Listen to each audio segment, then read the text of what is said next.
कहानियाँ हम सबके जीवन में बहुत ही ज़रूरी होती हैं और अगर सही मायनों में देखा जाए तो हम सब कहानियों से ही मिलकर बने हैं। और जो कहानियाँ हम सब ने बचपन में पढ़ ली, समझ ली और जो लिखी हैं, आखिर उन कहानियों के ही हम सब मिश्रण है। और अगर उन कहानियों में से हमें कोई भी कहानी सुनाई नहीं जाती, समझाई नहीं जाती, तो शायद आज आप वो नहीं बन पाते जो अब बने बैठे हो। तो कहानियां हम सबके जीवन में बहुत ही महत्वपूर्ण है और वैसे ही एक पार्टिकुलर कहानी है जिसके बारे में आज हम इस वीडियो में बात करने वाले हैं।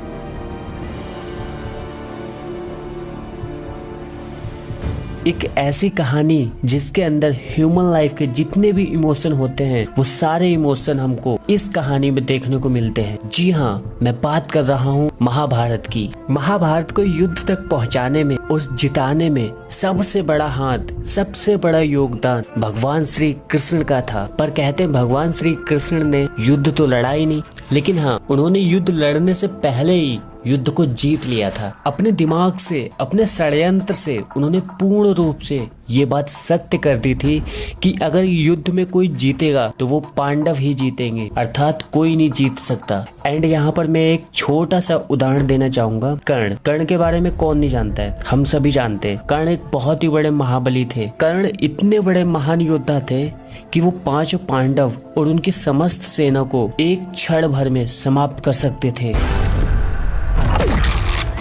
उनके पास इतना बल था, इतना कौशल था, ये बात श्री कृष्ण भी जानते थे। एंड कर्ण हमेशा से अपने आप को सूत पुत्र कहते थे क्योंकि बचपन में उनकी माँ ने उन्हें त्याग दिया था और राधा माँ ने उन्हें पाल पोस कर बड़ा किया था और जिसके चलते वो राधे भी कहलाने लगे। एंड अपनी माँ जिन्होंने उन्हें जन्म दिया था, कर्ण उनके बारे में कुछ भी नहीं जानते थे।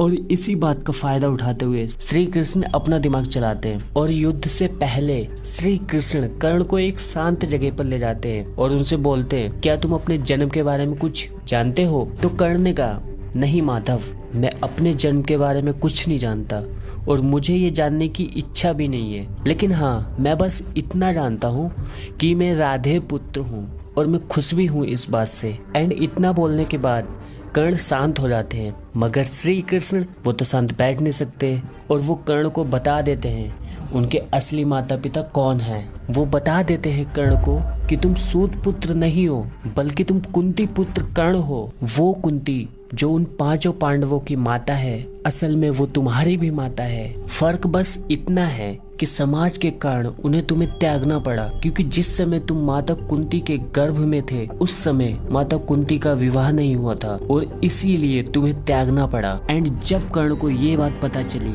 तो वो फूट फूट कर रोने लगे और फिर श्री कृष्ण से कहा कि देखा माधव, मैं कितना अभागा हूँ, कितना दुर्भाग्यशाली हूँ। मैं सूर्य पुत्र हूँ, मैं कुंती पुत्र हूँ, लेकिन फिर भी लोग मुझे राधे के नाम से बुलाते हैं, सूत पुत्र कहकर बुलाते हैं। और उन 5 पांडवों का सबसे बड़ा भाई हूँ मैं और उन 5 पांडवों में से सबसे श्रेष्ठ और सबसे बड़ा हूँ मैं, लेकिन फिर भी मुझे कोई सम्मान नहीं।